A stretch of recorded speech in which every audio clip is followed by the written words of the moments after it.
give it the product description, select your product image, just set the number of ads you want, and then click on submit. And as you can see, we got our 10 ads that we wanted.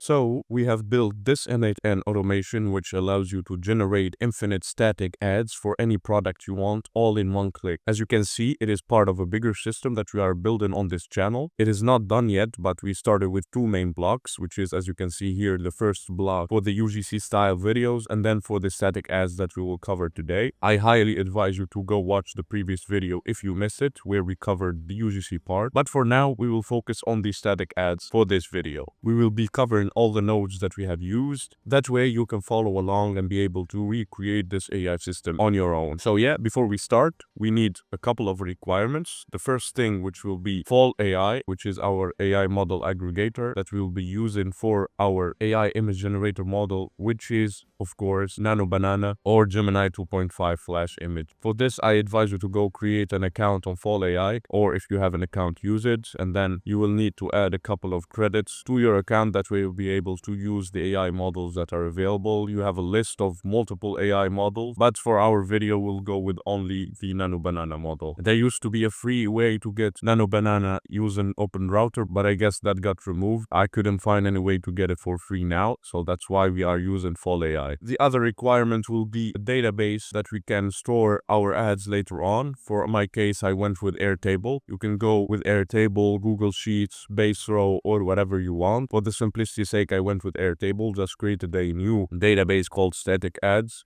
I created a table called ads, in which I will be storing the information for the ad, so the punchline, the CTA, the color palettes, the theme, the watermark, the main character, the prompt of the image, the creative, etc. So yeah, that's pretty much it. That's what we need for this video. Let's dive in now into the nodes. So as I showed in the UGC style video, we have created an on-form submission node. That way we can capture the different information we need about our product. To include this, just right-click, click on Add Node, look for Forms, go to N8N Form, open Triggers, and then select the On New N8N Form event.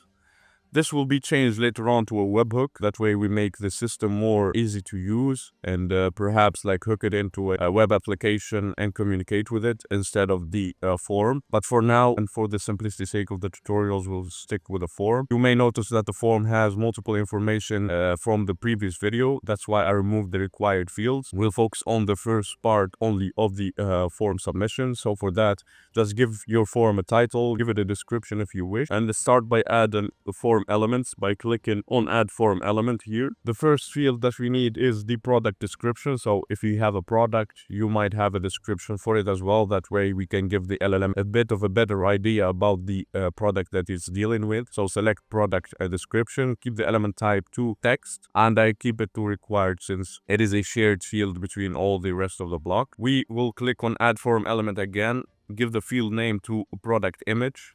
The element type will be file this time. Deselect multiple files. You can keep the required field to activate it since it is a shared field again. Instructions, if you have instructions to give. I use this in the UGC style ad, but I didn't use it in the static ads. But we may use it in the future, so who knows, just keep it like this. After that, we'll need a field called number of ads. And this will determine the number of ads that we wish to create. Keep this element type to number, and then you can deselect required since it is not shared. The type here, which will help us route the workflow to which direction we want. If we want to use the UGC ad system, we can select UGC ads here. We can select the product pack. It is coming soon, by the way. We can select it. We can select the static type. This is the one that we'll be using, so it is static here. The element type to drop down, the name to type, and then we should be done for the part of the on-form submission for the static ads field. After that, we will need a switch node, so select add node, look for switch.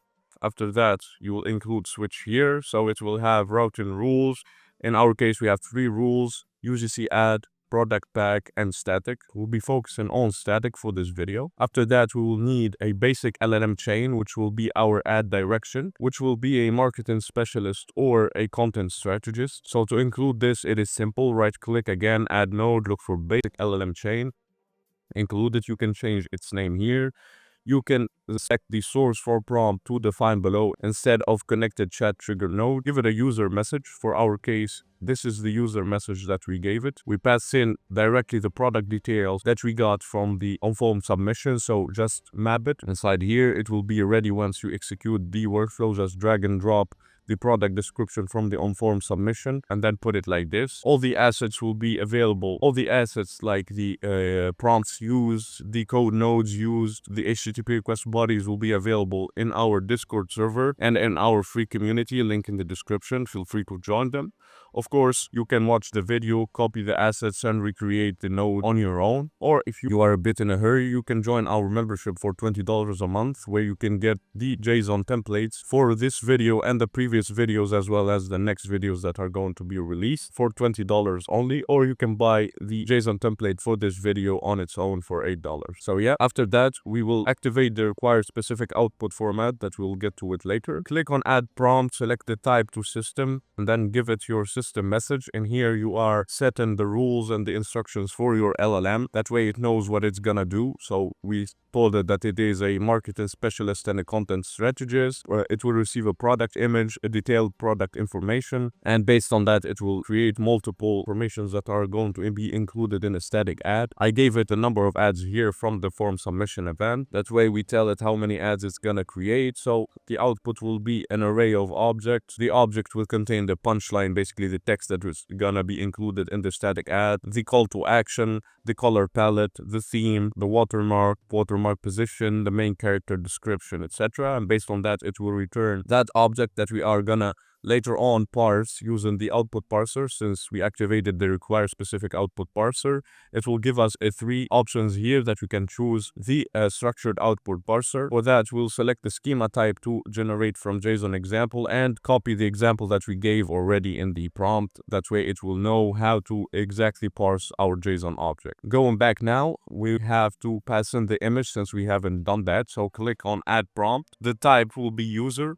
The message type will be image binary. The image data field name, it will be product underscore image, since we have named it in the on-form submission to product image here. And replace any space with underscore. That way we have the product underscore image. Image details, keep it to auto. And then we will have to select our LLM that we'll be using, which is the brain for our basic LLM chain. So click on add model here. It will give you a list of LLM providers that you can choose from. I went with the Google Gemini chat model, since we are gonna use the Gemini 2.5 Flash for free. That way we keep our LLM and cost at the minimum. You can choose any other model you want, but if you have gone with the Gemini 2.5 Flash, you will have to create a credential for it. Just click on create new credential and paste in the API key you got from the Google AI Studio in here. Alright, once you are done with that, so as I said, this one is gonna return an array of objects containing the different information about the ad. It will be all in one item, but an array as an array of JSON. We'll have to split the objects out. That way we get multiple items here. So right click on add node, look for split node, and then select the split out node. For this, you will have to map the name of the output field that we got from the basic LLM chain. It will be generally output. So type in output here or drag it and drop it from there. It will be the main array from the output. If you go to executions here, you will see it is gonna be output here. So drag it and drop it there. For the include, keep it to include all other fields. And then you will be done with the split out node. After that, you will have to create an AI agent that is going to be responsible of generating the image prompt based on the information that the marketing specialist and content strategist gave us. So keep that in mind to put in the system prompts later on. To include an AI agent, it is simple. Right click on add node, look for AI agent. After that, select the AI agent. It will be something like this. So here, you will have to change the source for prompt to define below. The prompt, give it a prompt, a user message. You will find it in the Discord server or the free community a day after this video gets uploaded to YouTube. So basically we are telling it needs to generate a single AI image generation prompt that we're gonna use with Nanobanana basically. We are gonna give it the output of the marketing specialist, all the information it generated, item by item of course. This is in like a sort of a loop since it is input is gonna be multiple items, so it's gonna treat it as a loop. So for the punchline, give it the punchline. All of these will be mapped and dragged and dropped from the previous node. So just go to the split out node. And if we go here, like for example, in the prompt here, you will have to drag and drop the punchline in front of the punchline, the call to action in front of the CTA, etc. And then once you have done that, you can copy like the rest of the prompt. After that, again, activate the required specific output format. This will unlock the output parser option for our AI agent. After that, click on add option. And for the add option, select system prompt or system message. For the system message, you will have to copy and paste this system message. We're basically giving it the instructions on what it is going to do. So it is a creative designer and advertising specialist, visual storyteller, etc. It is gonna generate AI image prompts that is gonna go with AI image models. We gave it the key objectives, etc. So this one will return a list of image prompts that we are going to use with our AI image generator, Nanobanana. After that, click on add option again, select batch processing, add batch size, keep it to 1. Delay between batches, keep it to 3000, so basically 3 seconds. So it's going to take 3 seconds between each item that it's received from the split out node. Now we'll go to the options that we need or the configuration for the AI agent. Again, chat model, click on add chat model, select one of the providers. I went with the Google Gemini chat model. Give it the credentials, select your model. I went with the Gemini 2.5 Flash. For the tools, you can select tools, add tool, and look for think tool. So click on think tool here. You don't have to change anything. Just make sure to mention it in the system prompt to tell it that it needs to use the think tool. Let's do it now actually. Alright, we added this line here in the prompt, in the system prompt for the AI agent. So available tools, think tool, make sure to always use it before answering. That way it will think for a bit of time before it answers and gives us a better prompt. That way it enhances the quality of the responses. Now we'll go to the output parser. Again, select from the 3 options, select the structured output parser, generate from JSON example, and paste in this example here. So it is a JSON object containing the prompt, and inside it will have the prompt that we're gonna use. So yeah, this is for the first part, which is the content generation for the ads, basically the prompts that are gonna be used later on. After that, since this is going to return to us multiple items, we are going to loop over these items or loop over the prompts that we received from our AI image prompt engineer. So select the loop over item, click on add node, look for loop, and select the loop over items node here. It will have 2 outputs or branches, the loop and the done. So the done is going to be executed once the loop is done. And since the loop is not done, it's going to keep going in the loop. So after that, we'll need a code node, which is a simple code node here.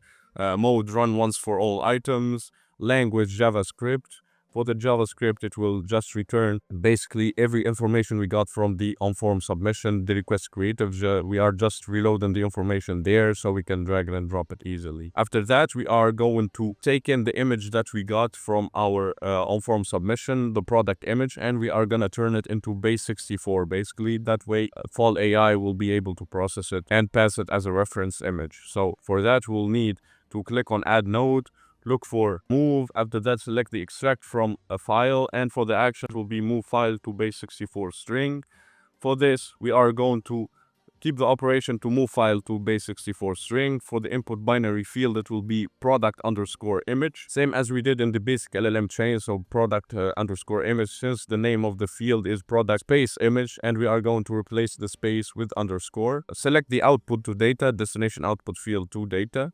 This is gonna give us the base64 string. After that, we are going to create 2 variables out of that. So click on add node, look for edit fields, select edit fields, and then here we are going to create 2 variables, one called base64 and one called mime. So for the base64, it will be directly the output of the previous node that we got. This we have put data here, so we are going to select data, JSON.data, just drag and drop it. For the mime, it will be the mime type of the image that we uploaded inside the form event. So it will be, if we go back to executions, if we go back to the form here, you'll see that the product image will contain a mime type field, so just drag and drop it there. Keep the types to string for both of them, and we have our 2 variables created. Now we are gonna initiate the call to Fal AI. It is the same as we did in the previous UGC workflow. The Fal AI contains one specific pattern to communicate with it. So the first one will be initiating the call, waiting, getting the status, and then switching or routing based on that status. If it is completed, we are gonna get the URL. If it's in progress or in queue, we're gonna wait again and then get the status again. So starter with the first part, we will need the HTTP request. So right click on add node for HTTP request. After that, we'll select the method to post. The URL will be always like this as the first start. So q.fal.run/Fal AI. After that, this one is static. This part here will depend on the model that you're gonna use. So since we are using Nanobanana, so if you go to Fal here, we're gonna look for Nanobanana. And then we'll have these three endpoints here. We are gonna use the /@1. So for the URL, it will be always like this. The first part is static. And then the second part will depend on the endpoint that you're going to use. So always copy this part after the Fal -AI. So that's why we have Nanobanana/edit here.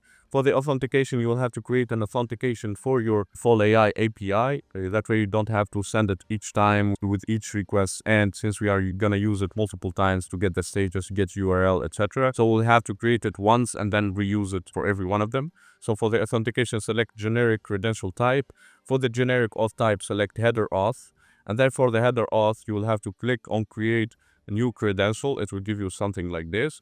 So the name, keep it to authorization. And for the value, like if you go here, go to API here, select HTTPC URL here. For the authorization, as I said, name authorization. For the value, it will be key space and then paste in your API key that you got from Fal AI. How to get an API key from Fal AI? Go to your account, go to API keys, click on add key, and then create your API key there. All right, we are done with the authorization. Select send body here. Keep the body content type to JSON, the specify body to use in JSON, and then for the JSON you will have to basically copy from our community this body request. So it's gonna contain the prompt that we got from the output of the AI prompt engineer node, and then we looped over it, so it's gonna be in the loop over prompts because it's one item here. For the image URLs, it will not be a URL, it will be the base64 that we have created. So data 2 points, the field or the variable that we have set JSON.mime, and then base64, and then the base64 variable that we have put there. That way, Fal AI will be able to process your base64 instead of a URL. All right, after that, we are going to create a wait node. That way, we don't spam with requests our Fal AI endpoint. So click on a node, look for wait. For wait, it will be after time interval, wait amount, keep it to 5 seconds, and the wait unit 2 seconds. After that, another HTTP request. This time it will be a get a method instead of a post. For the URL, we'll get the URL that's gonna be the output of this one. So if you go back to executions here, I will show you an example. So this one, the output of the generate images, it gave us a response URL. We're gonna get that or use that to get the status. So for here, we'll just map directly the URL from the response URL by dragging it and dropping it there. Alright, we don't need anything else other than the authentication. Same as always, use the Fal authentication that you have created. Set the timeout to 10,000 seconds or milliseconds actually, and then we are ready to go. This one will give us a status, and based on that status, we are gonna create a switch node like we did before. 3 routing types completed, in progress, or in queue, and for that we are gonna map the status that we got from the previous node. After that, if it's completed, we are gonna get the image URL, so another HTTP request. For that, we are gonna take the same URL we got from the first initiation of the HTTP call here to Nanobanana, map that URL there. Authentication will be the same. It will not get any body or other option here. This one will give us the shareable URL for the image that we have just generated using Fal AI. After that, we are going to take all the information for this single image prompt or single ad, since we are in a loop, and pass it to the Airtable node. So right click on add node, look for Airtable here. Go to Airtable and then select the create a record action. Once you are in here, select your credentials for the Airtable account, click on create new credential, select the access token and paste in the access token that you got. If we go back to Airtable, just go to the bottom left corner, select your account, go to Builder Hub, and then click on create new token here under personal access token. So click on create token and then create it, just paste it there for your credential. Resource will be record, operation will be create. The base, you will have to select the base that you have just created. For my case, it is static ads. For the table, it will be the table that we have created, for my case, ads. Select this to map each column manually. It will give you the list of the fields that you need to map, and then you start mapping them one by one. So for the punchline, it will get the split directions node, the punchline from there. Same for the call to action, colors, etc. The only thing that's gonna change the prompt will be the output of the loop over prompts node, since we are looping over the prompts generated by our AI prompt engineer. And then for the creative, it will be the URL that we got from this node here, that we got from Fal AI or Nanobanana. Just map them there. And by this, we are done with our workflow. Just for the done, if you need to do anything else, like create notification to your email or whatever, you can do it. But for my case, we're not gonna need it, so I kept it to no operations, do nothing. So basically right click on add node, look for no operations, and then include it and link it there. So yeah, this is it for the creation of this workflow. Let's pass in directly now to the execution of it and see how it works. And we get to test it out. So let's test it now. Click on execute workflow. After that, all you have to do is just give it the product description, select your product image. I have just generated it using ChatGPT. Just set the number of ads you want, select the type to static, and then click on submit. And we have to wait for it to generate the images for us now. If you guys have made it this far in the video, just comment down what workflow you want to see next. Or maybe if you have any problem with N8N or anything related to automation, you can leave a comment. We can answer you, or anyone from the community can answer you. Let's start a useful discussion in the comment section. Maybe you get to know each other more. Alright, as you can see, our workflow has finished executing here, and let's check the output. So we have to go to Airtable, and as you can see, we got our 10 ads that we wanted. So this one was existing already before. So these ones are the 10 ads that we have just created. To check them out, all we have to do is just click on the creative, and as you can see, we got our ad here. Let me show you the product image that I have selected. So this is the product image that I had selected. And as you can see here, this is the ad that was created, etc. It is really high quality, exact match, and we can see that the ad is working. Let's go select another file. This is another ad. As you can see, the different information, the prompt that was used, top right for the watermark, Luma Brew for the watermark. If we go back here, as you can see, Luma Brew here, Luma Brew there. We got 10 static ads ready to post and ready to start a campaign on in just one click using this N8N workflow. Another ad here. So yeah, this has been it, guys. I hope you enjoyed. Keep an eye on the channel. We'll be releasing more content on it, at least 2 videos a week. Yeah, thank you so much for the support. You can check out our membership and our shop, as well as our Discord server. Feel free to join. We'll be more active there, and we can answer your questions maybe. So yeah, I hope you guys enjoyed and found this useful. If you did, please leave a like and subscribe to the channel, and I'll be seeing you in the next video. Goodbye.